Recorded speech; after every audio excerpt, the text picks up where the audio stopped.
Hi, Hello, I'm Julian. and I'm Tom. We are Team Binge. We are here to talk about Smoke, episode 3. This one was called Weird Milk, one of my favorite drinks. This show is on Apple TV, which Tom and I love. We love apples, we love weird milk. Tom, this episode was 43 minutes. When I saw that, I thought, man, there is a God and he is good. What did you think of this 43-minute episode?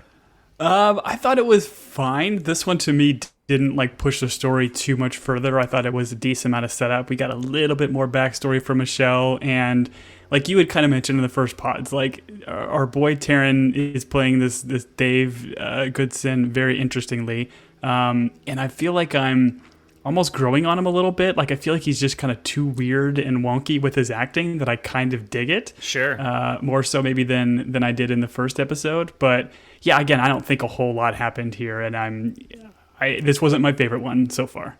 So I think there is something about the more you watch someone set something on fire, the more you enjoy them. I think that's just a natural human inclination. We watch this guy burn things. He's throwing things at nice BMWs. You're just like, man, I dig this guy. I'd love to have a beer with him, hang out, Yeah. So I'm glad you're enjoying him. What I felt is we just didn't spend a lot of time with him in this episode, which was fine. Like he vacuumed, he wrote, he blew some stuff up, allegedly. He's innocent until proven guilty. Exactly. But we did spend a lot more time with our buddy Calderon, which I don't know how I feel about all shows being driven by childhood drama and it being so on the nose, but I do enjoy spending time with her. I like that we got some more family stuff. I'm interested in that dynamic. And then it's tough to make policing compelling, like gathering evidence, but there's something about the way the show is shot that I actually feel like I was pretty engaged watching someone look in grass. So kudos to it. I enjoyed the episode, but yeah, to your point, we didn't move the ball any closer to the goal line on the pitch in order to smoke that dog in the head, as they say in soccer, Tom. Oh, the Ted Lasso, yes. But I agree. Like making a coin toss montage be compelling was pretty well done. Yeah, unless it's in front of a football game. I could watch refs flip coins all day long. You ever go on YouTube, Tom, and just watch the referees toss coins from the beginning of football games? I mean, you can lose 4 hours of your life just being like, is it heads? Is it tails? What's going to happen? Who's going to get the ball? And every once in a while, lands straight on its side. Yes, that's true. And that's when I think they have to fire that referee and get a new crew in. The opening of this one is, as I mentioned, we're discussing some old trauma. And so this is the after shooting incident. Calderon has to sit down with the therapist and go through this. And I appreciate, I don't know, this feels like kind of every cop hero show. They're always like, I don't need to be here. I don't I think even in The Departed, he makes fun of it. He's like, oh, cops come in here, they shoot someone, and then they cry about it. Did you know there is a movie genre that's called killing and crying. It's about going to war and then coming home and crying about it. And so I find that interesting that people are kind of over this trope, but I did. I just kept thinking, as I say, I kept thinking of the other guys where they're in a circle of therapy, like all these guys that had used their weapon on duty, and they were all excited about hearing other guys' stories when they used their weapon. Right. And then Wahlberg shot Jeter. Yeah. Oh man, so good. So good. But what I wanted to discuss here is, and one of our buddies, Andy, reached out to me, and he was talking about this incident with the shooting and what went down, and just how awesome Calderon was in that moment, in the sense that she heard a noise, turned, and two perfectly placed shots. But I kind of put it on its head, and I thought about the gentleman she thought, Tom. I shot about this victim. And what I thought was, this guy spent all this time digging out these bunkers, gathering all these weapons, putting up all these anti-government posters, gathering all those reptiles and bunnies to put in cages. This guy's clearly like, oh, the government at some point's going to come after me. What happens, Tom? One cop shows up, takes him out, and all of that is for naught. He never gets to use his bunker. He never gets to use any of his fun guns. He's just he put all that prep into it only to be taken down by Calderon, who showed up and just like, I don't know, no scoped him. It was incredible. It really was. And I mean, he had the beat on her and had what, an automatic rifle like pointed at her? Yeah. It's on him. Oh man, Calderon. Just, I think my favorite cop. It's her, and then it's John McClane. I would love to watch a Die Hard with Michelle Calderon. That would be awesome. That would be pretty cool. Anyways. My favorite cop is Frank Drebin from Naked Gun. Yeah. So excited to see Liam Neeson bring that back to life. That's good. That's good. All right. In the end, the conclusion of this therapy session, which she's cleared after, is she's like, listen, I'm invincible. And I was like, yes, you are. Yeah, and like she has a good line here. He's like, I'm the job is me. And again, like give it up to Jurnee Smollett for the acting in this scene. She's absolutely incredible. Right, and this is called back at the end of the episode where it's like no matter what she's going through, she's ultimately a cop, and that's what matters. And then we get the phone call where she calls Goodson's like, hey, guess what? They cleared me. Therapy went great. I told them I was invincible, and they gave me my gun and badge back. And the mayor's off my butt for 2 weeks. And you're like, great, incredible. We catch this moment with Emmett, the stepson. And so remind me again, Tom, the father is leaving because he apparently got tenure. He seems like a good dad, by the way. I just want to point that out. Goodson seems all over the place, and this dad seems like a pretty steadying force. So I understand why this kid is upset. I can't really agree with the dad moving across the country and leaving his son, but that's me and parenting and whatever. Listen, I literally what have about Ted Lasso? My children are sitting in this room with me. I couldn't podcast without them, Tom. What about Ted Lasso? He went to another country. Well, 2,000 miles. I think there's some deep trauma in Ted Lasso that we don't. Oh no, we do discover. Yeah, they go through that. He spends time with a therapist too. Emmett is coming to live with Goodson and his wife, correct? That's what this is the setting mom. us up for? Okay, so the kid is packing for that, and they're like moving out of this house. And the dad gives him a book called The Things They Carried. I believe it's by Tim O'Brien. And are you familiar with this book, Tom? No idea. Okay, so it's sitting on my shelf. I've read it. Oh. And because I have many leather-bound books, Tom. I have a office that smells of rich mahogany. We watched Anchorman last night, and that movie's great. Anyways, The Things They Carried by Tim O'Brien is, he's a Vietnam vet, the actual author is, and he wrote these like short stories that all kind of connect about literally like men going through trauma, men going through war, and like all the weird stuff that happens. And people have like taken it as like a spiritual journey book. I don't know why. It seems like a very strange choice to give to this son, unless Emmett just got his draft notice and he's going to Vietnam. Like, I don't really know what the dad is thinking here, but maybe I've missed the point of The Things They Carried. If you'd like to get at me for this take, you can reach me at teambingepodcast@gmail.com. Just put in the subject line, The Things They Carried by Tim O'Brien. I do want to say it's a very good book. People should read it, but...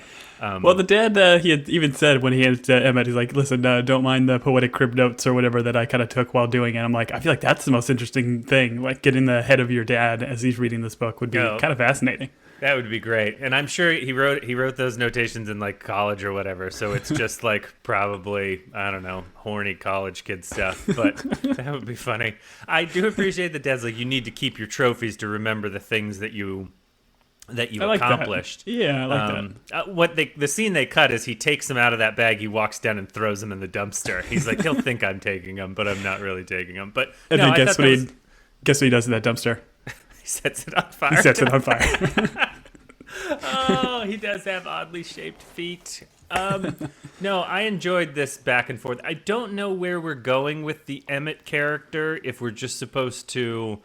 Like, if there's supposed to be emotional stakes for him so that we, like, care about how Goodson interacts with him and treats him. Like, it feels like Goodson's going to try. I know this is maybe, in his mind, a bit of an inconvenience. Or is Emmett going to come into play with his arsonist-ing? Is it going to be like, now I've got a second set of eyes that I have to worry about?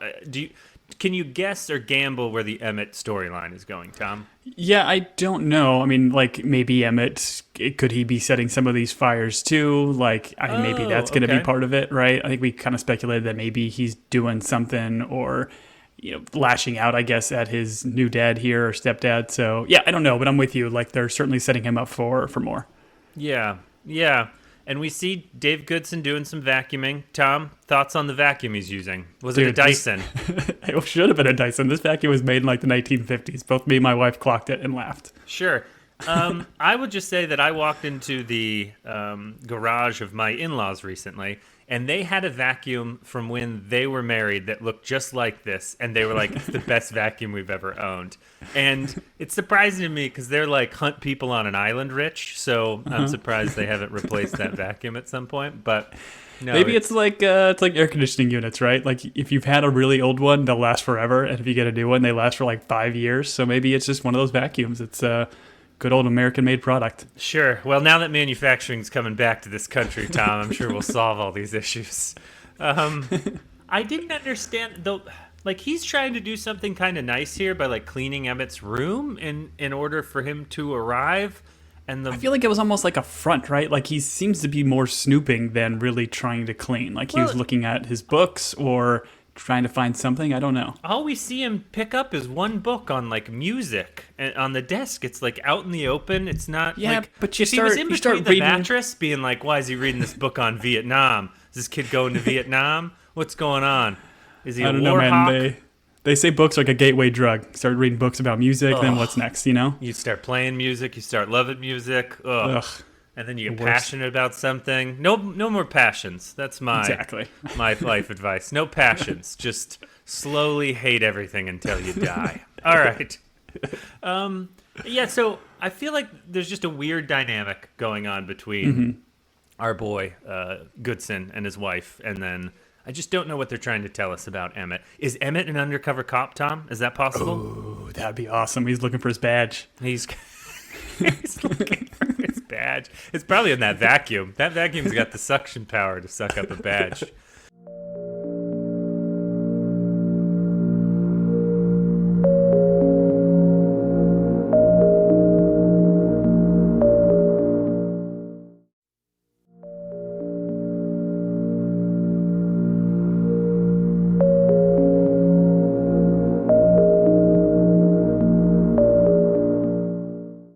This is then the montage and the fun part where we watch Calderon investigating. And we do have a moment early in the episode where she's like, I'm still going to investigate this. And he's like, why? Like, that one suspect's off the table.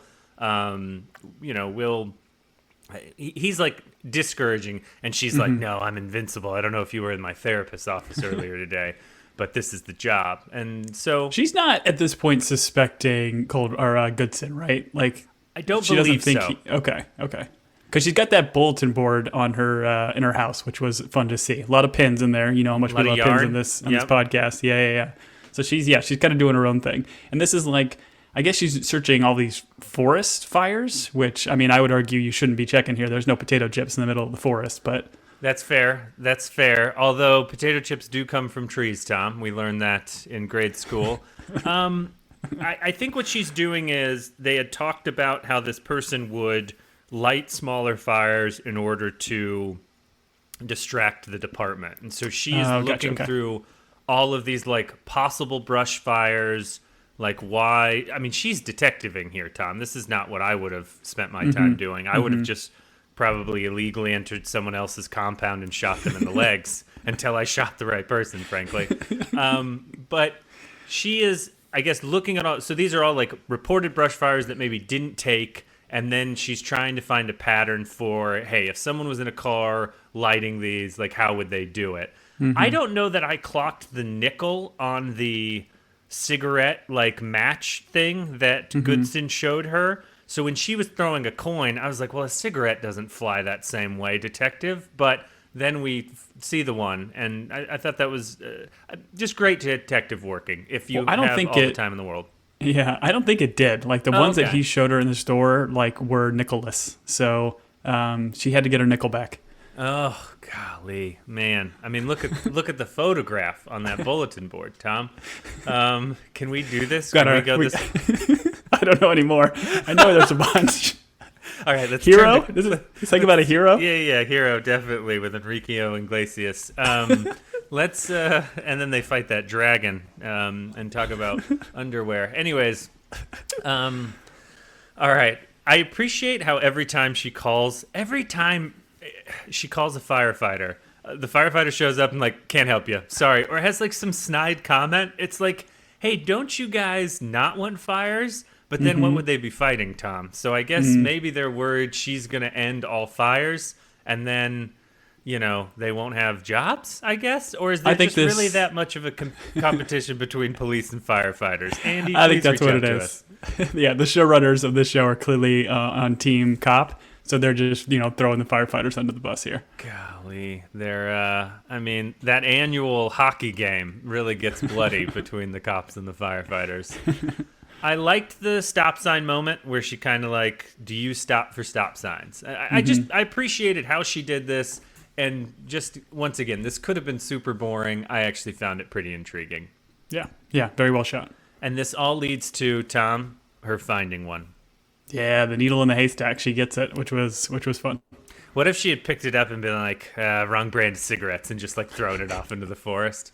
Or just start smoking it. This is what I don't like about this show, and I'll just jump to it, is so she puts all this work in. She sends this in for like DNA analysis, and the police department's like, nah, we're not going to run it. You're like, I'm sorry, why wouldn't you run it? Like, it doesn't make any sense. I'm pretty sure if I sent DNA into a police department, they'd run it just to figure out why I was sending them DNA. She does get upset, right? She says gosh darn quite a bunch. Yeah, exactly. All right. We also, major storyline in this episode is our boy Freddy, Mr. Manager, or almost Mr. Manager, we'll say. And I appreciate this actor. I appreciate this storyline, but it is truly like kind of heartbreaking that this guy can't get out of his own way, essentially, or like, I don't know. It's a little bit brutal, but I do appreciate that he's like a magic grill scraper that can start fires just by scraping a grill. Is that a thing? Can you start a fire by scraping? That's how good of an arsonist he is. This is like magic territory. This is like wearing a copper wristband and your back problems go away. This is like magic stuff, man. It's not like Joe where he would just shoot lighter fluid at you. His actually goes off. But where did the lighter fluid come from? Oh, man. But he has this moment, right, where the fire starts and he's just like stares longingly at it like he doesn't want to put it out, and then has this another kind of scary moment to this bro worker of his, where he wasn't going to throw a pit of oil at him, but made him a little frightened. Sure. His friend is growing on me. Like, if this show was just about Freddy and his buddy that's, like, most of the time giving him pretty good advice, I'd be like, oh, this is interesting. Two guys, like, trying to work their way from, like, crappy jobs into being Mr. Manager. Mr. Manager and assistant Mr. Manager, you know? Yeah, I don't know how this season's going to end or what Freddy's fate is, but if he's still around at the end, then we got a spin-off. Oh, of course. What if the only thing we cared about is whether or not he got promoted? We just ignored all the arson stuff and just focused on Freddy's career. That would be working on his resume montages, getting a headhunter. They're like, I don't think you need a headhunter. The job is at the company you've been with for 7 years. What's going on here, Freddy? And then Freddy just stares at you until he burns your house down. All right. Quick cut to Goodson. And I know you're a fan of this writing trope. I appreciated what they did here. They like added his like narrative of what he's writing, and they kind of play it out and why it doesn't work. And I do think from, like, if you've ever tried to write something, it is kind of a funny thing that it's almost like a problem-solving exercise. It's like, I have to get from here to here. How do I do that? And then, like, where are the holes? And, like, sometimes you just have to ignore the holes. We pot on shows all the time where they just, like, yada-yada plot stuff. But I thought this was pretty interesting as he's, like, trying to work out the gasoline suspect. Yeah, and the way it was shot too, of your point of like us seeing it as an audience, like enacted, and like the guy get the milk, leave. The lady says, "Why is your milk all weird?" Because he poured like gasoline in there, and then it replays the same scene with the lady kind of coming by, giving him a smile, and how it's like so over the top, like acted. Like at the end, like that arsonist is like smiling at the camera. It's so good. Yeah, Tom, would you ever, if someone was carrying a jug of a liquid, would you ever be like, "Hey, why does your milk look so weird?" Wouldn't you just assume it's like apple juice, or I don't know, they oil changed their car and there's a bunch of oil in there? Like, why would you comment on someone's weird milk? Unless you were going to ask for a glass. If it was like 120 degrees outside and you saw someone carrying milk, you'd be like, "Hey, can I have a shot of that milk, and then you'd be like, milk was a bad choice. Milk was a bad choice, man. Okay, we have to reference Anchorman now in every single pod. We did in the first with the oddly shaped feet. So yeah, let's keep it going. I'm all for it. Once again, I'll watch that movie the night before every time we pod. All right. Calderon gets the call from Captain Steve. I'll be on record. Captain Steve, my favorite character in the whole show. I love his motivation. Good family man. Everything about him, great. He's like, hey, they won't do the DNA test on your cigarette unless you come meet me for dinner. I'd be like, I don't think that's how policing works. I mean...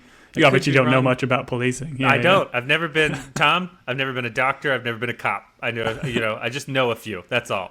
And some of them don't talk to me because I've got some pretty off the beaten path ideas about medicine. Anyways, the all the searching she has done and all the time she spent, because I'm assuming that was a couple of days.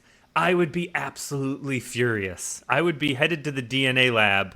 And just like, I mean, she's not afraid to shoot people. We've seen this. Like, I'm not advocating, DNA lab violence, but she should be absolutely mad. And she's just like, oh, darn. And she goes away.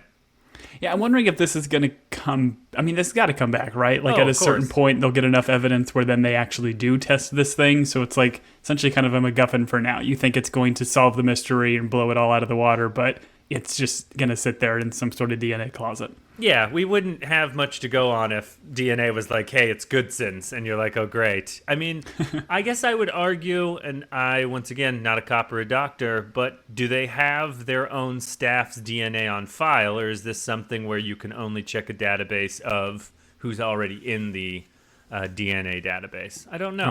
I don't know. That's a good question. There's no way to find out. We get some more detectiving, and this side, it comes from Goodson. Goodson, I guess, based on his writing, and he's okay searching for the gasoline arsonist, because that's not him. Exactly. So he has brought up that, hey, all of these jugs were in a plastic bag. A lot of plastic talk, Tom. Oh, so much microplastics. It's got to be everywhere in that room. Golly, that's what I've always been a proponent of. If you don't want microplastics, burn your plastics. Gets rid of it. That way you're not eating it. I'm assuming that's how people ingest microplastics. Tom, I'm going to go on record. I've never read one thing about microplastics, but they seem to be brought up a lot in conversation. Which is funny because when I bring up chemtrails, people are like, oh, we want to talk about microplastics. Whatever, dog. Now my phone's going to give me all this weird stuff. I don't like it. These are all jokes, phone. Please don't make life more weird. All right. Speaking of things tracking us, Tom, they want to put QR code trackings in all of the grocery bags. And our boy, Fire Chief Kinnear, shows up and is like, this is the dumbest idea in the world. Do you know how much this costs? Give me more Kinnear. We got an email saying I was critical of Kinnear. I just want to go on record. I love Kinnear. Give me more Kinnear. Make Kinnear the major character of the show. I love him. Kinnear's great. And yes, thank you, Lauren, for reaching out and letting us know what you thought about the show and the pod. But yeah, like, I feel like Kinnear's kind of a jerk here, right? Like, he's it's one thing if you're doing it to Goodson, which you clearly have a relationship for, but he's like playing it up for him of like saying like, I'm not Santa Claus. Like, he could just be straight up and say like, listen, this is a budgetary thing, but it's definitely rounding out his character a little bit more. But I did enjoy the comedy of it. Well, I think this goes back to the kind of police firefighter like animosity where we've seen Goodson often in the doorway while she's talking to the chief, and Goodson's just like giggling his way through the conversation, which I would argue Calderon should just shoot him in both legs now. But yeah, I enjoyed all of Kinnear and that Santa's the only one that's going to do that. I even thought, I mean, honestly, I thought the idea was a little bit harebrained. You're going to rely on the cashiers to put a QR code in every plastic bag. I mean, that's going to go. Although they're in the Pacific Northwest, so do you think they have to pay for every plastic bag they take? Like it point. Is, yeah. Out here, we just get them for free, and you're allowed to burn them. Anyways, listen, I'm taking my kid to the library now in the summer since he's reading, and they've got like QR codes in all the library books. So you just like put it on a shelf, and the thing scans it, and then you just leave. It checks them all out. It's incredible. Technology is the best. Sure. And you're not supposed to burn those books, correct, Tom? You get to burn one. Okay. Every 10 you check out, you can burn one. Burn one, and it's all free. Incredible. All right, Freddy's interview, Tom. I honestly, this was just painful. I don't know if the show is just supposed to like be reiterating, hey, this guy's life is like so in the dumps, and it's like hopeless, even though he's trying. That this is what leads people to like arson and crime. And I was like, I got it. They certainly didn't play it for laughs. Like a different show that was cruel would have played this for laughs. I did not find this funny. I just found this painful, and I wanted so badly to help. I wanted to be in Freddy's earpiece, just being like, Freddy, say this. Make up 3 strengths, Just go for it, buddy. Yeah, I couldn't agree more. Like, obviously, Freddie's clearly dealing with some mental health issues, and just, he's kind of like in his own way and doesn't know how to answer these. And like the interviewer, I feel like the interviewer had the power move where he's like having his family picture face outwards to whoever's sitting there, where they want to like ask him questions about it. Like, yeah, look at me, I went to Hawaii with my beautiful family. As opposed to maybe you want to like look at your kids and pictures of your family and not show the people that walk into the room. But I don't know. I don't have a cool desk like that. So your family photos on your desk are not facing outboard. They're facing in so you can see them? Correct, yes. Interesting. Mine are all face down. Like just the picture is down on the desk so I can't see them. If I want to see them, I reach over and I lift them up, but I don't, Tom. That's because okay. I got you. As I mentioned, my family's always in the room with me. They're sitting here now. Hi, Dad. Hello, son. I loved all the Coops, like, kind of, like, corporate jargon on the walls and stuff. Poster, I just think, like, this show spent a lot of time digging up, like, what Coops would be. The props guy had such a great time. Is Coops Raising Cane or is Coops Chick-fil-A? What is Coops, Tom? Ooh, that's a good question. I feel like Coops is more like a Pollo Hermanos kind of thing. Okay. From Breaking Bad. Okay. Pollo Hermanos. I was like, I'm not familiar with that. I think you mean Pollo Loco, but then you came up with a different TV show. So that's cool.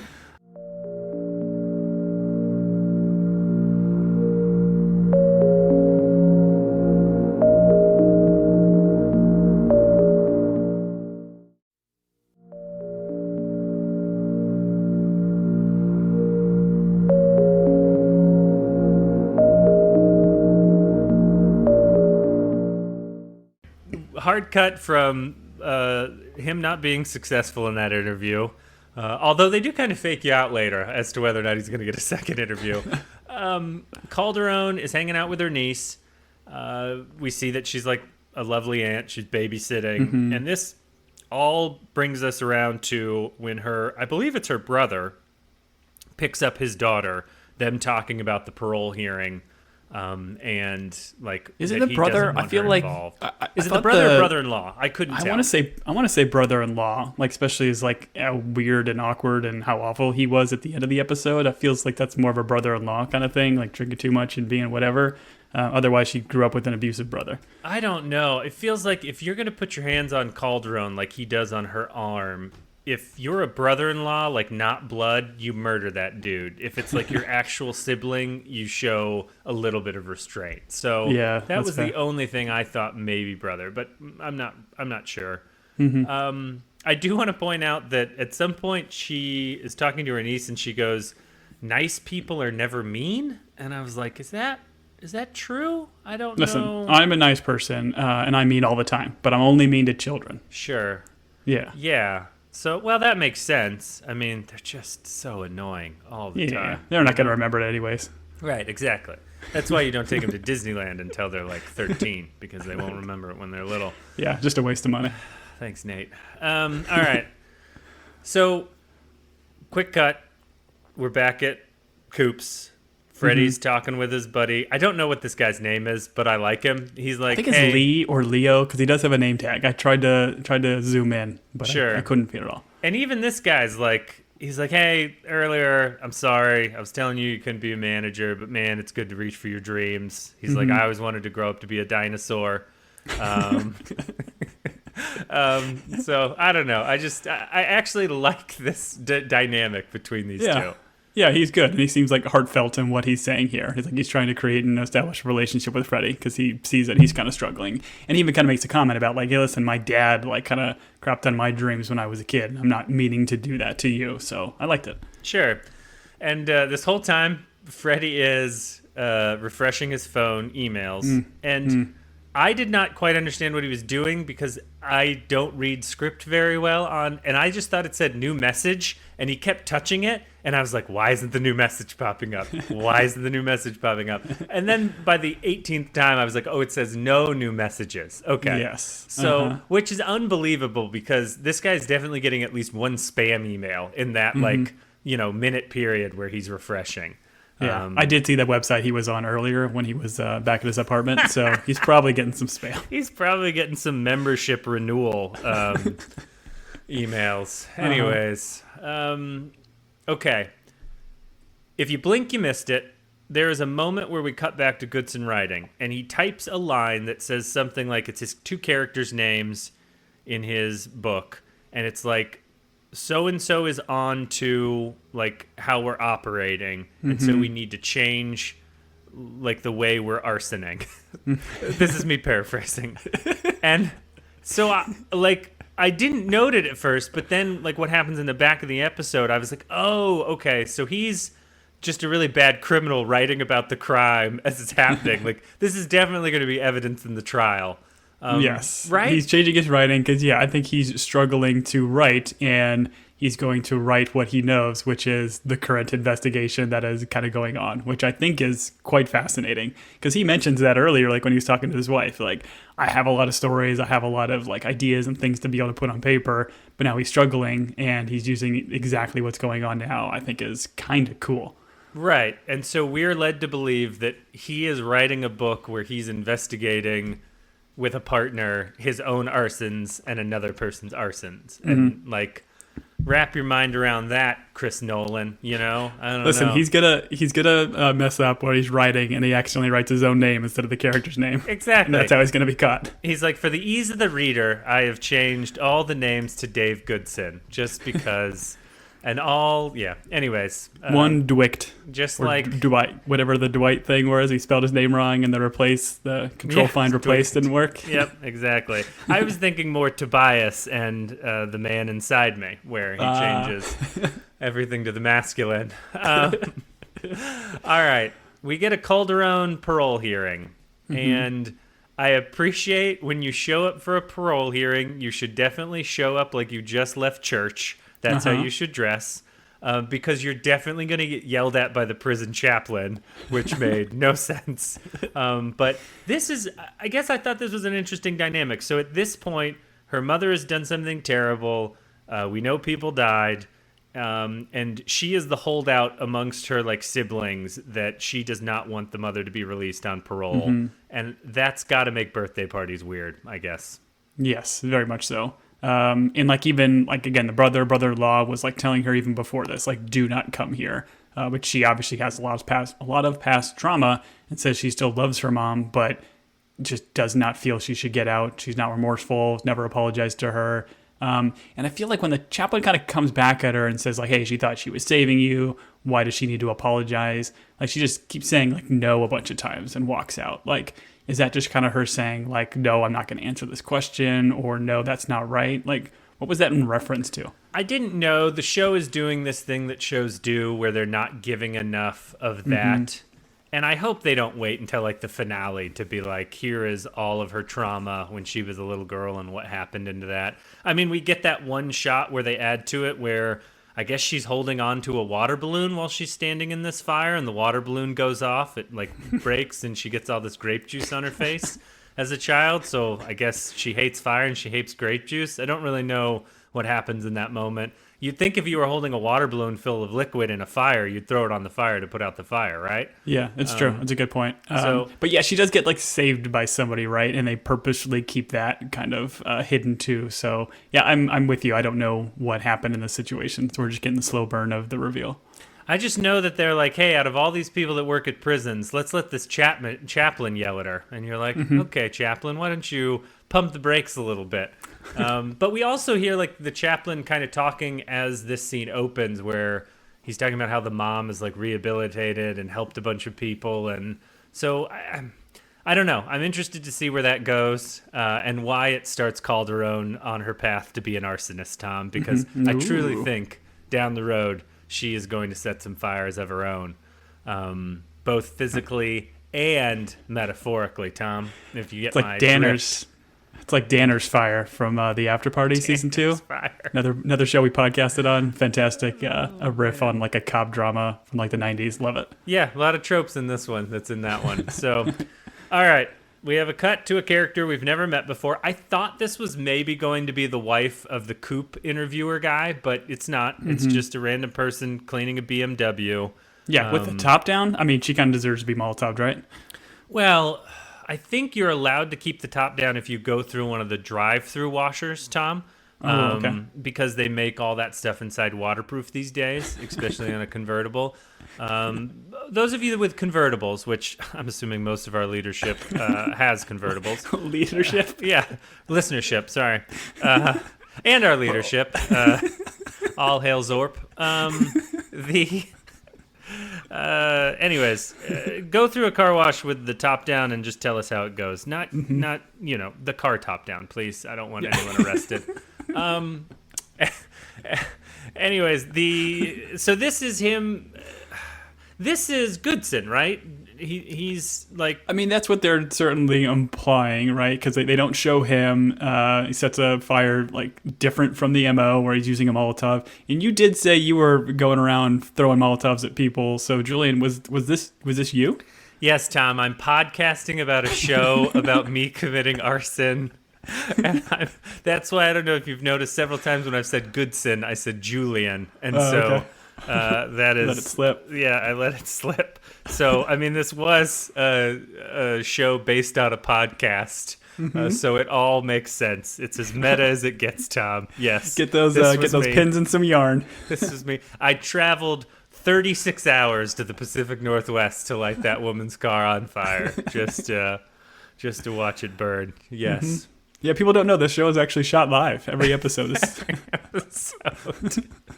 Oh, we'd love a guest spot. Okay, so so this is him just trying to throw them. This is him trying to throw himself and Calderon off the scent, but essentially throw Calderon off the scent, right? Yes, I think so. And once they kind of both arrive at the scene, they are investigating the car. Like Calderon at one point, like even asks, like they talk about the whole limp thing, but I think that was more Goodson wanting to know if they had a limp. To try to, again, throw Calderon off. But she's asking specific, like, was he wearing gloves? And Goodson kind of gives, like, a concerned look over to her. Like, hey, like, why are you asking that question? Because he didn't think about that. Sure. Goodson leans into this lady who's the victim very, like, I don't know if it was menacingly or sensually. I could not get the vibe, and that's just T-Eggy for you. I don't know, what beat he's trying to hit, but... I found this all interesting. Tom, if you watch someone burn your convertible, how far would you chase them before you're like, I'm just going to call someone? Because no chase is given. And this guy, he's, I don't know, maybe a block away. What are your thoughts? Yeah, it was like a run by fruiting where he just kind of did it and ran. Yep. So I would argue she should have chased for a little bit and then start making those mental notes. Like, what was he wearing? Did he have gloves? Does he have a limp? She didn't seem to know much. Right. What's his 40 like? I mean, if he jumps could've timed anything, him. what's his vertical? What sport does he play? That type of thing. What's his favorite color? I would chase him down and find out all of those things. She did say he sounded middle-aged, right? Like just based off of how he moved around. Didn't seem like a young kid or an old man. So, there we go. We got something. I bet that hurt. I bet that hurt a lot for old Goodson to hear that. She's like, he moved sluggishly, like he'd lost a step. And, he probably needs one of those pills when him and his wife are. Anyways, let's move on to the last scene. We've got a birthday party. I love the show. It's like anytime a character sees fire, they're like mesmerized by it. Triggers, You can't go to a birthday party, friend, because they're going to light birthday candles. I was surprised Calderon didn't rush over and like blow out all the candles for her niece and be like, never again. There's too much fire in this house. She was struggling. Struggling. But this all leads to the fight where the brother is like upset with her for going to the parole hearing. It almost is starting to feel like the Calderones are a crime family, like a mafia family, and the mom was the leader, and like the brother's like, I'm sick of running this mafia anymore. I want her out of prison. Like, there's like some deep, violent vibes happening here. Yeah, no, that's fair. Yeah, and like they try to play it off like, oh, he's drunk, so this is okay, but this is obviously terrible and awful to do this. And like Michelle kind of going back hard at him, I thought was fantastic. But then she, gets back into her car, and essentially the episode ends with her just struggling with everything right now, and it's rough, and I feel bad for her. And there's a repetition of her being like, I'm the job is me. Like, yeah. So we're going back to, like, despite everything being messed up, like deep down in my core, the most important thing to me is being a cop and fixing things. And so I thought that was interesting. I enjoyed the episode. Go ahead. I was going to say, what this episode was missing though? More Greg Kinnear? No, John Leguizamo. When are we going to get John Leguizamo? I feel like we need to have like a countdown to when we're getting him. John Leguizamo shows up in episode 7. He goes, "Hi, I'm John. My nickname is the Arsonist." And everyone goes, "Oh, it was him all along." He's carrying a jug of gasoline in one hand and a bag of potato chips in the other.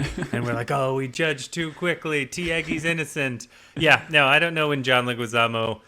can TV shows do that? Can they just be like, "Hey, this guy's in it, but then he never shows up"? Because that would be pretty dope. Because it's kind of great. It's like in the 90s, or like you'd always see those character actors that you're just like, oh, that guy's the bad guy. He always plays the bad guy. He's going to be the bad guy. They should just put that actor in the credits, and you're like, wins, I don't know, so-and-so show up because we know he's going to be the bad guy. I don't have a good example for this, Tom, but you know what I'm talking about. I feel like old school, they would always do like the last name that they do in the credits, like also starring John Leguizamo, and that's the person that's in it for like an episode and a half kind of a deal. So I don't know. I'm hoping we get more of him because I love him as an actor, and I feel like I've seen maybe a screenshot online when I've been searching for images for this show of him, but I don't want to say what it was because it could be revealy. Because again, I don't think he was in the trailers or anything else. So I'm excited for his entrance if and when it comes. I think I saw the same picture. He's in a Fantastic Four uniform, and it says Human Torch underneath, and it's like John Leguizamo is the Human Torch, and you're like, I wonder if he's going to be an arsonist in the show.